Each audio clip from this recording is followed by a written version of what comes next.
I'm gonna help a complete stranger build a $5 million per year business in 90 days, step by step. And at the end of the 90 days, we're gonna check in and show you exactly what happened. This is Joey. Enjoy. Joey, what's up? All right, tell me about the business. Yes, so my name is Joey Goone. My business is Utopia Experience. We are an event planning company out of St. Louis, Missouri. Scale or fail, I am with 400 of my closest friends.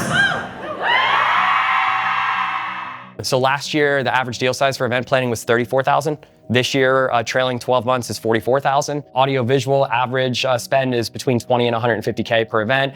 Video production is more of a pass-through to just make it easy for clients. Got it. Okay. What's holding you back right now? I'm just not really sure what the strategy is that we should pursue when it comes to the acquisition channel. I'm at an inflection point in my business where I know if I don't do this, we are gonna take massive steps backwards. We need the strategy to scale to the next level, and that's why I'm here. So why do you think this can scale?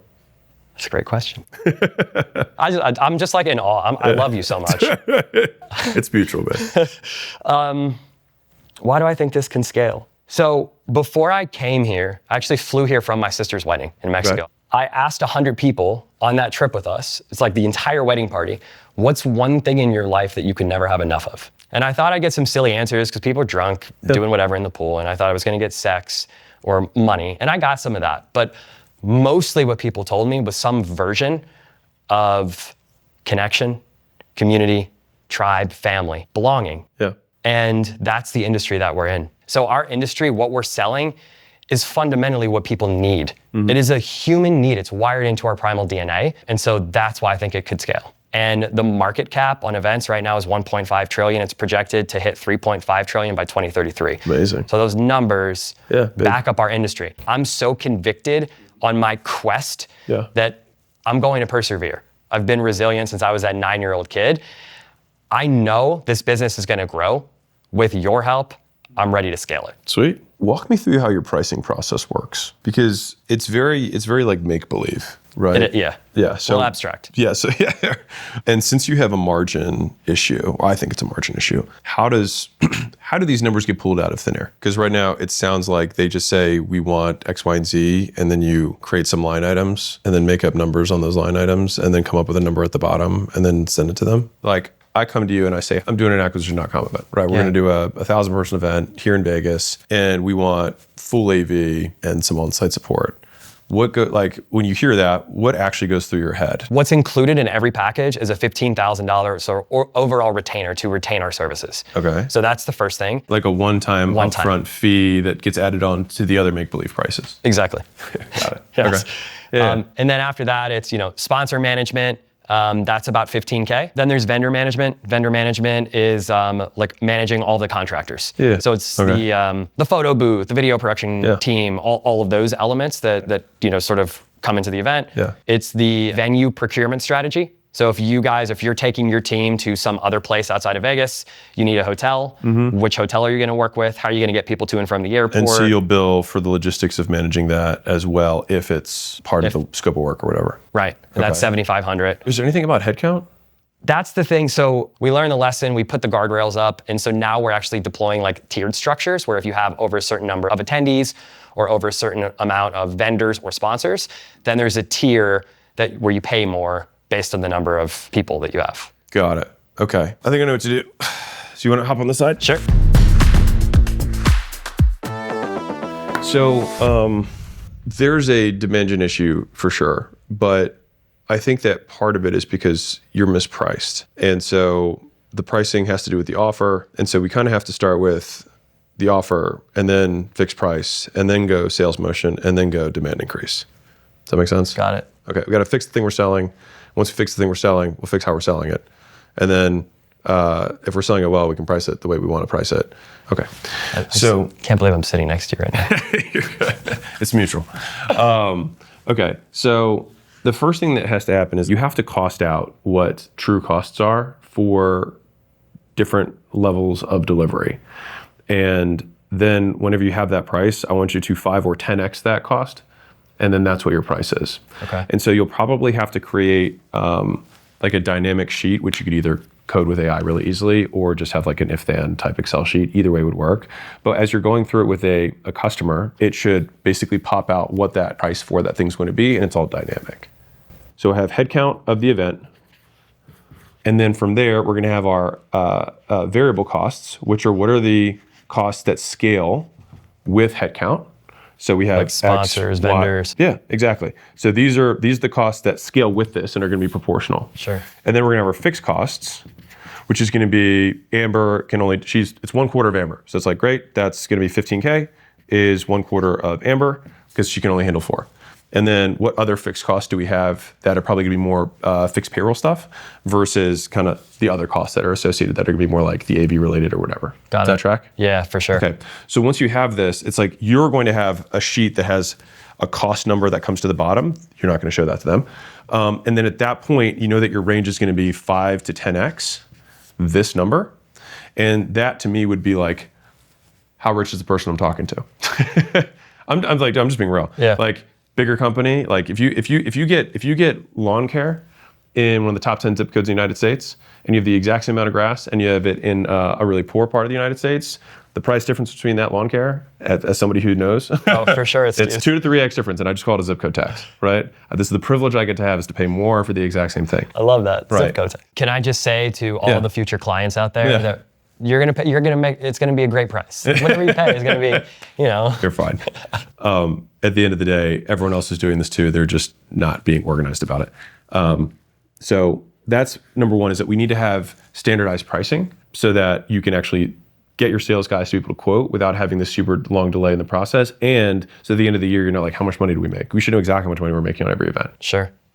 This seems like a programmable AI thing that can be Super done in easy. a couple hours. Yes. So, hey, this is Alex from the future. I've already given Joey his verdict, but I think what's more interesting for you, independent of what that verdict is, what actually happened when he implemented what I told him to do. So what we did was we built, per your recommendation, a pricing module so that our team can accurately quote on our discovery calls.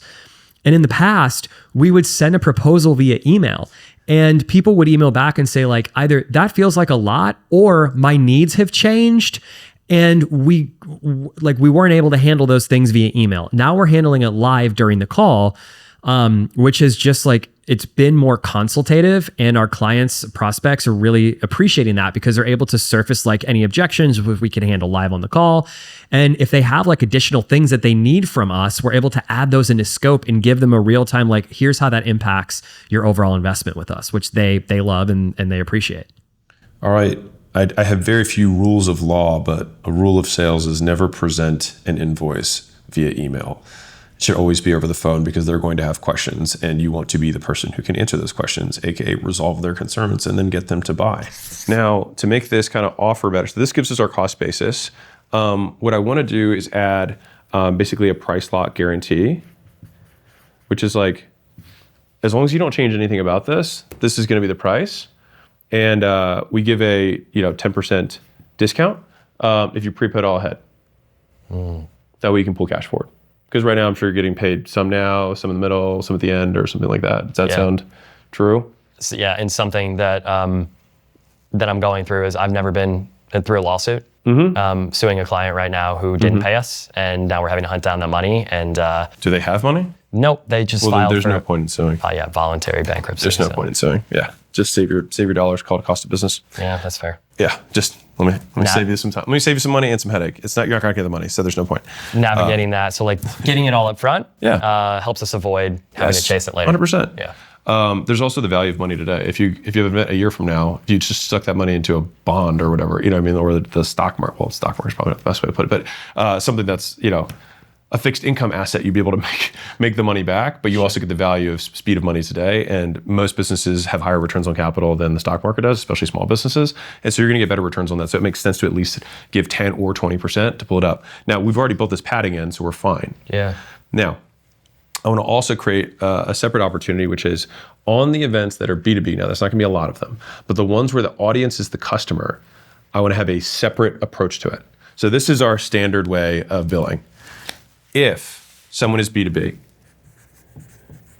they're basically throwing an event for you. Okay? Yeah. Not actually, but like they have you have to take, not that you wouldn't take extra care with a normal event, but if there's ever been a time to blow people's socks off and having an amazingly run event, this would be the time to do it. Sure. Because everybody in the audience is a potential customer. It's the franchisor associations where you've got 1,500 of them in the audience that are all doing conferences. Love it. So with these people, it's like number one is, or rather I would say we want to get the booth for ourselves in there because they're going to have, a booth. Number two is you want to have the opportunity to do some sort of speaking at the event. And it can be like a 15-minute slot. It doesn't have to be a big thing. It's just like, hey, if you guys have been loving this event, we're Utopia. We put this whole thing on, and we do this all the time for people like you. And so you put a little bit of razzle dazzle of like, this is what makes shitty events, this is what makes great events, and say, hey, if you want these slides, you can give them to your event planner. Just QR code on the screen, and I'll send them to you. So you can just actually come into this as like, I'd probably think it was like 20 mistakes that people who are buying event planning make. And so I would just go through all of the mistakes that people make, and with each of them, proof of one person underneath of them saying that you're awesome at that thing, and say, hey, if you want the slides, go grab them. But the main sex appeal is that after they kind of opt in to grab them, the opt-in says, do you run events? Like, do you host events and how many per year? And then that way that just becomes a lead list for you. So you're not pitching. It's just like, hey, the CTA is, do you want the slides? Which makes it much easier for you to do for the customer. Now, when you have those B2B conferences, I would do whatever it took to get those ones, because it's basically them fronting all the cost of getting 500 or 1,000 of your ICP in the stadium. And it's like, if you can't close 10% of that room, then there's other issues, right? Yeah. Even if you closed 1% of the room, you get 15, it'd be a 50% increase in your business, if you just from one event, right? And you do more than that per year. Yeah. So that's why I see this as super material. Like, you should be very willing to, like, we have this nice high anchor so that we can say, oh, well, I just quoted you 90, but you have 5 sponsors, right? Do you have any issues with having a 6th? I'll pay you for the booth. I'll pay you, your sponsor fees, $5,000 a booth. I'll pay you $5,000. It's at $95 now. How's that? Oh, great, right? So it's like we can just start chipping away at it. And if you'll let me just do an intermission, I'm talking 10 minutes, I'll just talk about how events work. I'm sure we can frame it as value additive. I'll knock another 5% off, right? Yeah. Love it. I'm gonna get my sales team on the phone tomorrow to start calling these different associations. And so the last one is just one list email. So basically just say, hey, I don't want to like get your email list, that's your own thing. But if after the event, I can say, hey, if you had a great time at the event, if I can just say, like, basically solicit them, and then I'll happily pay you a fee on anybody who decides to book through us, and that can further bring this number down. And I would say, and typically we're going to get, 1% of people. Sure. Alex, you also encouraged me to engage with our ICP, and you said sponsor an event, which we did here. Cost $15,000 to sponsor a booth at that event. We had a line the entire time, and we're going to end up closing a $500,000 piece of business within the next week as a result of going and sponsoring and spending $15K. Like, I'll pay $15K to make $500 all day long.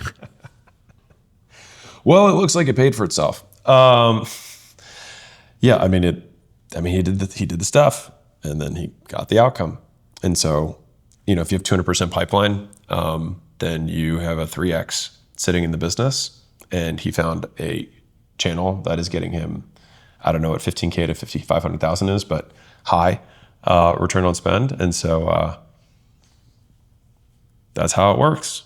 Do more of, a little bit works, more is usually better. And so it's just figuring out how to do more in an efficient way, given constrained resources. And he's doing it. This is kind of the offer pieces, and then this can hopefully fix pricing and also the instant quote issue that you have. Okay, now the second part is sales motion. So you're converting 10 times more than your sales team, which is a problem, right? Because you're doing, like, if you work leads part-time, you are getting more than 2 guys full-time, right? Yeah. Okay, so it just means you're doing things they're not doing. So we just have to figure out what those things are. So have you audited any of their GM conversations that they're having? I've had one meeting with my sales team. I have a follow-up, one meeting just on this specifically. I have a follow-up meeting with them next week to just audit all of their communication and just figure out, like, great, like, don't say that, say this. Yeah, so what I want you to do is basically, as soon as you kick off, because the issue that you have is you're obviously demand constrained. I don't want to forget this one thing. Okay, back to this. So instead of weekly, like, you should be meeting with them every single day to drive, and then do end of day. Because right now, this like you need to drive this. Yeah. Like first thing in the morning, what's your plan? How many touch points you're going to do? Great. Like walk me through the leads that you're working. What kind of prep have you done for those calls and those reach outs so we can personalize them? And then end of day, how the conversations go, where are we at with pipeline? Like we just need to drive this. Okay. From a role playing perspective, the way that like don't do this, do that. You have to then give them the opportunity to try in front of you. Now, part of this is going to be the actual sales, but right now, are they just mostly setting for you to close, or are they setting for themselves to close? Yeah, they're end to end. Yeah. Do I need to restructure that? I'd rather have them just set appointments for you because your sales volume is like 2 a week, right? It's not a huge, or no, 1 a week. If you had 2 guys just setting appointments for you, the likelihood that you'll close them is significantly higher, and you're also the business owner, and you can kind of flex on some of these things a little bit better. I would rather you do that because what you're closing 40% of sales, right? That you talk to. Yeah. I mean, if you have 4 appointments a week, like that's not going to really change anything. But all of a sudden, you double your business. If you have 8 appointments a week, you quadruple your business. And that's still not a lot of that's not a lot of work. So just have them be like SDRs, BDRs, book in my calendar completely. And you full. can still give them a commission on the thing that they bring in. But you're like, listen, you'll make more money if I'm selling than you are. So like, do this for now, and then I think that'll allow you to stay closer to it so that you can document the process better and your feedback loops will be faster because you're like, hey, I got nothing on my calendar today. What the hell's going on? In a nice way. Sure. Yeah. Right? Does that feel okay? Yeah. Okay. Weekly, I would go deep with one of them, or not one of them, with each of them one-on-one. The way that we structure these is basically you go personal. And you say, hey, how you doing? Hey, if your mom just died, then like, let's talk about that. Make sure you're good because you're not thinking about your KPIs or quotas or if you just got dumped or whatever. The next is assuming they don't have any like personal calamities. We say, okay, we're focused on short-term stuff. You're messing this up in the intro. You're messing this up in this part of the scripting. If they're crushing their KPIs, say, hey, long-term, what are your goals here? Why don't you shadow some of my sales calls so that you can maybe pick up some of this other stuff? It's basically giving them growth opportunities. But that's the progression that we do with weekly one-on-ones. And in here, it's all role playing. Like forever, just like you train sales through role playing. Yeah. Because you have to get them to try, and so that you can correct them and have more feedback loops. Just think how many feedback loops to have with these people. It's the only way they learn. Just like saying it at them will do literally nothing. What's my brother and I have been consuming your content for 5 years, him longer than me. Yeah. I had a call with my brother last week and he's like, the Hormozi in me is telling you that you're not doing this. So I started booking daily check-ins with my team. Good. I've restructured how the sales team is engaging at Utopia. And so instead of doing the full cycle end to end, their job now, at least in the spirit of like this 90-day sprint, they're prospecting and they're booking discovery calls. That is it. But Alex, you said, Joey, once you bring on proficient, competent sales reps who will get it, you're not going to 2x, you're going to like 5 to 10x. And I'm really seeing that now, and that we have 200% more volume in our pipeline just in the discovery calls that are getting booked, which is huge for us. It's nice when things work as advertised. Now, I want to give you something that I think is be super, super high leverage, which is an idea that I had while you were talking, which is when you open up the call, after you say, hey, how's it going, whatever, and you set the agenda for the call, what's the first question you ask them? Why'd you book this call today? Why not 6 months from now? Why not 6 months ago? Okay. So you're clarifying why they're there. You're on the C part. What I want to do, there's one question I want to ask in the earlier part of the process, which is how many events per year you do? Because I want automatically, as soon as they can say, well, we do 3 events a year, now I just took our average ticket from 80K and made it 240K because now I'm trying to bid for all 3. Yeah. And then what we can do is say, hey, why don't we do I'll commit to all 3 for you. We'll do the first one. And assuming the first one goes great, we'll book the other 2 at the same rate. That way we can start like trying to increase average ticket and then get into these kind of like very recurring relationships. Do you like that question? Because I think that will have a very big effect. I just want to make sure that that gets added into the script. Okay. Inspired by your question, like, hey, how many events is your organization doing every year? So we started asking prospects that. They love the idea of being able to do that and to promote next year at this year's event. And of course, it's a win for them because they can do that and they could sell sponsorships today for tomorrow. That's been a major win for us because now we've just converted a 1-year client into a 3-year client. Tripling LTV by just getting them to buy more of the thing they just bought tends to always work. Doesn't always triple LTV, but getting people to offering them to buy more of what they just bought almost always does. I have one more thing we got to add. So in your existing sales process, the way you were doing it, you'd reach out to them, you'd qualify the lead, and then you'd set an appointment, correct? Yes. Okay. and on that appointment, you then basically collect all this information, and then you'd say, let me get back to you, and then you'd set a follow-up appointment, and then you would try and close them on the next call. Yeah, correct? go through the proposal with them live, because then you can actually kind of work through those questions and handle the objections. Yes. So I want you to add a video sales letter before the call. Okay.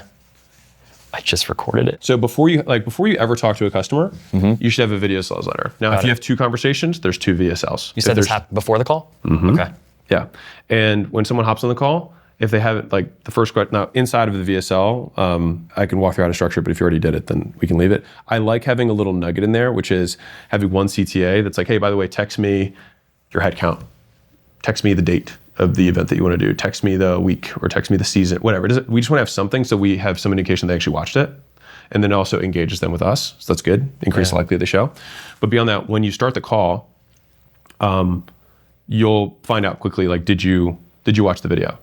If the answer is yes, great. If the answer is no, then we say, hey, no worries. This will save us like 30 minutes in the call, 7 minutes. Play this now. I'm gonna grab a cup of coffee. You want a cup of coffee? Haha, it's Zoom. Okay. And I'll be right back. And so then they watch it, and then that way they're fresh and primed, and the whole conversation's already been framed, and you've been edified, and all that kind of jazz. Yeah. Because this is also what helps you scale sales once you stop being the person selling. Because we want to do as much of the lifting as we can for the salespeople, including you. Because what this will do is it'll also shorten the amount of calls you have to have. So if you're currently doing 2, if we do a VSL, and then we can do an instant quote, we might be able to change to a 1-call close. Got it. And even worst case scenario, even if you like having the 2-call, which I'm not against 2 calls at certain price points, sometimes people just want to, like, it gives the approximation of knowing someone. We can still have our instant quote. And then rather than saying, let's meet in 5 days, you can say, I'll have this to you by what time tomorrow works best for you. I'll work on this until then. Because there's also a speed element of, like, if it takes you a week to get me a quote, I'm like, man, how long is it, like, is this what it's going to be like working with these people? Sure. If it's like, this is priority for me, we'll get this done, I'll get this turned by in a day. And how's first thing tomorrow morning? It's like that speed, I can almost guarantee you will increase close rates. Cool? Got it. Okay. This is another little nuggie. So after the events that you hold, what happens? So the event's done. Yep. Now what?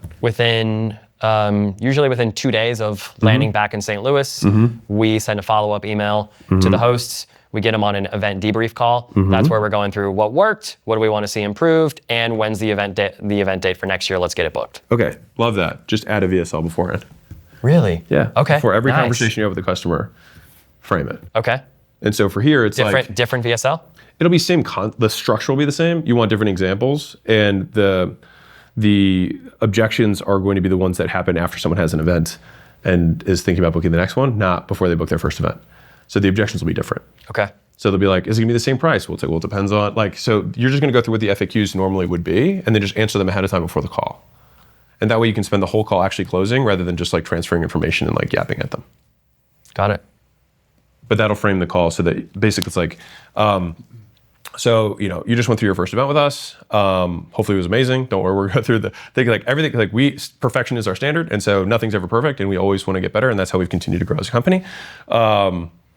That being said, there's some questions that people have, which is like billing logistics. What happens with other future events? When am I going to get my video stuff? Like all the questions that people normally have.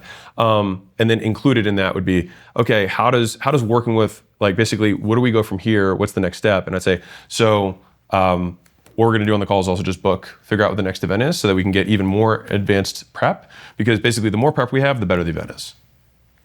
And so, right. And so I would just say, like, so I can tell you that even if there was somebody who is better than us at this, which there aren't any, of course, if you book with us now, we will be better than somebody who is better than us. And so you get better value by booking now. It's a great frame. Yeah. Damaging admission. Also, our VSLs are gold. So we have a top of the funnel VSL, which is like, here's the avatar, here's the pain, here's the, sort of the threshold to work with us. And now people are getting on the calls and like, oh my gosh, it's like you knew me. And that's been really validating for our team to finally be like, we're going 10 miles deep and an inch wide, where in the past we thought in order to scale, we had to go 10 miles wide. And it's just not that way. Like now that we've like narrow casted and focused in on this particular avatar, it's amazing that like 9 out of 10 prospects are experiencing the exact same pain. Now we can speak to that, we've systematized it, and it's much more scalable. When you get clear on the avatar, you can systematize and templatize the solution, which allows you to sell for higher margins and have more operational scale, which he is now experiencing. You also will reduce CAC because your messaging is now aligned with that avatar. So he's probably selling better people for less than he was before and making more margin. We also now have a bottom of the funnel VSL. And the bottom of the funnel VSL is for your busy CEO or CFO who's ultimately making the decision, but is maybe not going to join the call. That has been something that has helped us get some deals across the line. Love that. So now we can talk about what is the order of operations? Does that work? Yeah. Okay. So number one, we need to create the auto quote generator, which shouldn't take you that long to build. But you just have to think through what are the costs, what are the variables, what are the fixed costs, and then how does it depend by headcount? Great. Now we have at least our cost basis, and then that gives us our range for our pricing, right? Second, you'll add in kind of the referral/promotion incentives to this, so that you can put your discounts in, so that you can basically solicit more business from them. That's the list and the speaking and the survey close of hey, get my slides, and then you can sort from there to get new leads. Yep. Okay. Got it. Third element is we need to do daily sales training. Implement VSLs times 3 because you have 3 kind of touch points. You have call 1, call 2, and then post call, right? We have to increase our outreach, which is going to be first, they're going to start every day by maxing out the platform limits, which means they should be doing exactly what you were doing when you were doing outreach. They should just clone exactly what you're doing. And if they're not doing that, then either they're the wrong people or you're not good at training. Then we want to do an AI scrape of the contacts to get numbers. And then we want to feed that into a dialer. And there's a ton of different dialer softwares out there that you can use. What would you do with the dialer? You're having it call the... You want to hit it from as many channels as you can. And you're going to have more, you will be limited by this more than you will be limited by this. And so call these the highest likelihood responses because it's warmer, et cetera. But these are where you're going to be able to get a lot of volume. Got it. And for Mac's platform, you're talking about something like LinkedIn. Yeah. As many DMs as you can possibly send on the platform per day. Exactly. Got it. So you think, is Facebook a solid channel that you think we should pursue? I think LinkedIn I would stick with LinkedIn. You've already done that there. You already have a proven process. They're not following it, but you have a proven process. So it's how do we just do more of that for now? Got it. Because I know you have all these different acquisition channels, and my whole focus here was how do we get really narrow on the one that you have the best LTV to CAC on LinkedIn. So let's do that, and let's do way more. And you already hired 2 guys, so it's we just need to get them on-ramped. And you need to do that with lots of training and making sure that they are motivated. Sure. That's basically it. And if you say this is what we're doing twice a day, every day, I promise you the productivity of the team is going to go up. And since it's the constraint, it's a good use of your time. The piece here is this pricing generator. We should be at 5 to 10x our costs for now. Obviously, that's going to be your estimate. We have to have 5 is the minimum because it might go over, right? You don't know. But the price lock says that we will charge this as long as you don't change anything. If you change something, then we might have to readjust it, and then we'll true up at the end. Okay. Now, the higher you go in here, the more you can say, as long as you're not changing the headcount by more than 20% between now and then, or we have to change venues or anything like that, this will be the cost no matter what. So you can use that as if I were selling this, I would say something so there's 2 ways that this pricing works. So one way is you get nickel dimed. The other is that we just pick a price, it's within your budget, and then as long as you don't do anything crazy, that's what the price is going to be. Which one would you rather do?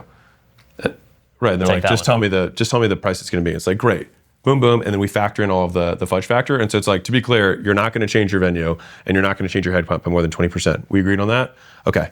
And you're not going to all of a sudden say I want AV. These are the services that you're going to get. I'll give you fudge factor on headcount up to 20, and then you can't change the date, right? So can't change the date, can't change the venue, and then that way it confines the scope. If they break that, which they might, then you have a different conversation. And I don't think I would try and jab people. I'd just be listen, it's going to cost me 30% more to do this. But if they're already making the decision that they need to do that, then they've decided that it's worth it. So then if it's worth it, then it's worth paying you. Yeah. Does that all make sense? It does. Okay. Would you also add in a multi-year kind of agreement? I mean, my goal of asking how many events are you doing is so that I can seed off the fact that, okay, most people who are in your position are doing 3 events a year, and there are all 3 events going to be like this. Great, I can give you a better rate if we do all 3. than if we just do one. And so it's like, we'll give you a 10%. Again, it's like, I like this big anchor so that I can say, I'll give you 10% off on all three, but we're already way above your current price. Sure. Right? I'll give you 10% off on all three if you commit to doing all three with us now. And if for some reason you want to break it because you think we suck, which is totally fine, just pay the difference on what you would have owed us. So it gives a little bit of a stick. Heard. Right? And so if that 10% off is, and then it's like, we'll give you another 10% off, you prepay all three. Some people, and that may sound crazy to you, but a lot of departments and businesses work on annual budgets. And so it's like, listen, it's about to be tax season. If you want to get this off your books now, because we have one event now and two next year, prepay for the event now. And that way you don't have to pay taxes on it. Does that track? Yeah. That'll work super well Q4. Because they're like, oh shit, well, we do, like, because a lot of people are, they're looking at their Q1, Q2, sometimes, depending how last minute they are, right? So Q3, Q4, you'll be getting the events for, Q1, Q2, maybe Q3. And so it's like, get the cash off your books, pay your taxes now. You get a discount and you don't have to pay taxes. It's a double whammy. Like, why not do it? Yeah. Chill? Yep. Okay. And you had one question about the fact, like, you speaking at events, right? Like, you speak at these events. I think you should speak as many events as your family life that you feel comfortable doing. Because you being on stage will further edify you so that your LinkedIn responses go up, you'll get more inbounds, and then obviously at the events themselves, you're getting leads. So it's like, it's a triple dip. And so to the degree that you can, I would encourage you to do it. Okay. So if that even means with me being the bottleneck and I can only be on so many the hourly rate I think was like $12.50 per hour. That's because you didn't have a really good offer and no conversion process. But at a B2B event, if you have a 500 person audience, there's no world where you shouldn't be able to get 50 people or 100 people to opt in for your thing. And then of those, maybe 10 or 20% are going to be qualified leads for you. Like, that's huge. Yeah. And so you should be able to make significantly more than $1,200 an hour. So I would encourage you to speak at B2B, but using a survey close as your primary method. But fundamentally, the business as it currently stands works fine. It's not nearly as profitable as it needs to be, which means that we have to understand our costs better and price appropriately in order to have more profit. In order to solve our demand constraint, what we're doing is we're getting more people from our existing events that we're doing. We're training our sales team to be more effective. We're increasing their effectiveness with VSLs. We're increasing the overarching volume that they're doing in terms of outreach, and then you're also speaking. And so this is giving you like a turbo bomb approach of like, this is the constraint is demand, and we did have a pricing issue because we don't want to jam more demand through something that's thin margins. So let's fix the margins in the offer, and then jam as much demand as we can. I love it. Does that feel clear? It does, yeah. Okay. I'm processing. Okay, yeah, I know it's probably a lot. A lot of information and also an incredible roadmap that is like very followable. Good. So I appreciate you. Appreciate you, man. We're going to do some scaling roadmap. Where are to us? All right, what's your head count? We have 30 total, 12 full-time. Okay, so you're here. So if we're looking at what we're doing with sales, so we need to install a sales training system, individual coaching and team cadence. We're optimizing, right? Now, the ad assembly process is typically if we have a paid side, but for you, the idea is like we're doing these events as kind of like that's the thought leadership side of this, but a lot of the other stuff is happening through the sales team with increasing our outreach, right?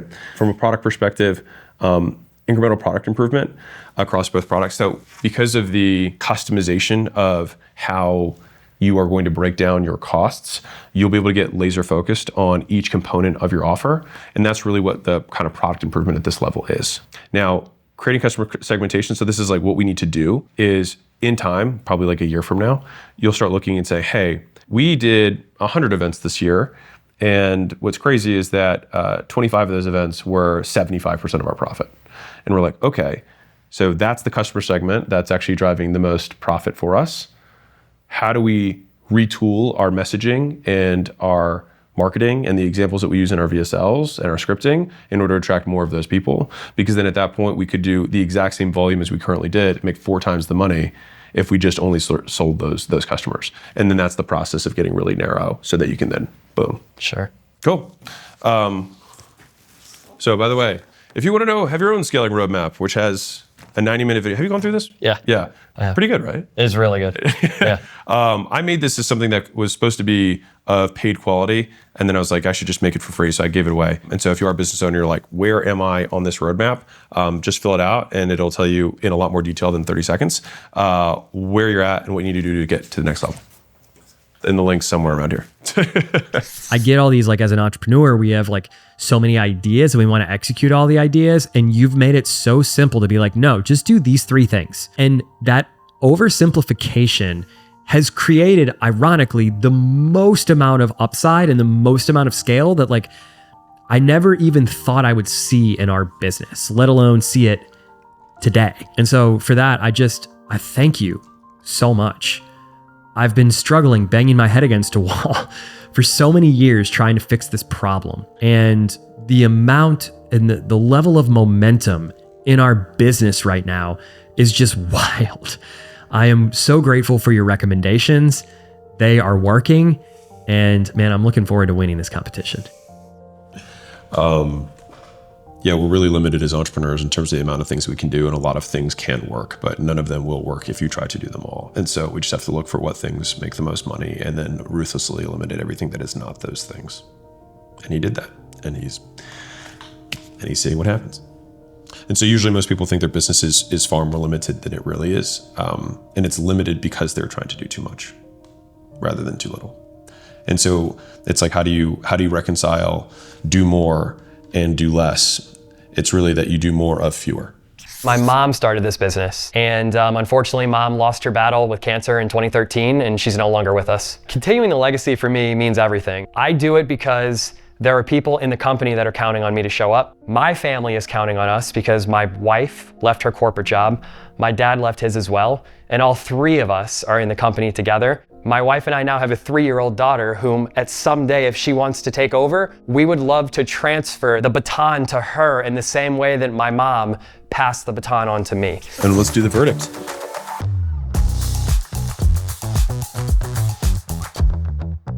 Okay, so within the context of this competition, we've got Scale It, 90 days, who can scale the most and win $100,000 and qualify for that, or you kind of have to do some work and nail it first.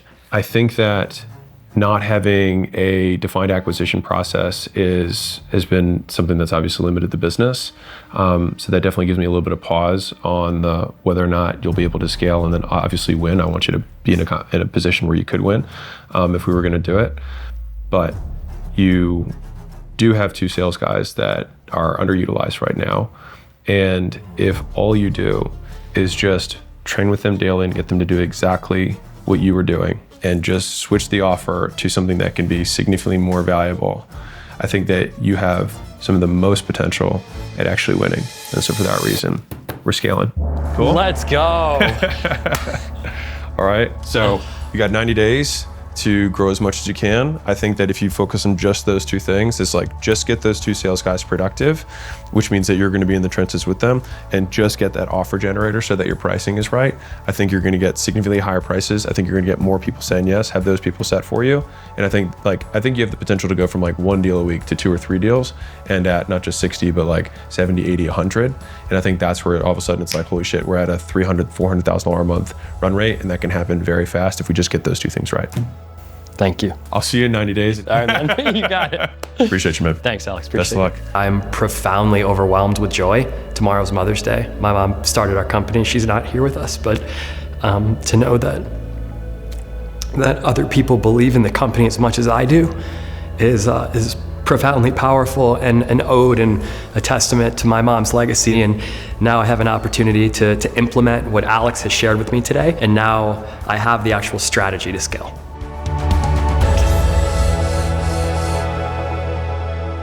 All right, and so that was this episode of Scale or Fail. Stay tuned for the next one as they all compete for $100,000 in a year of working on scaling.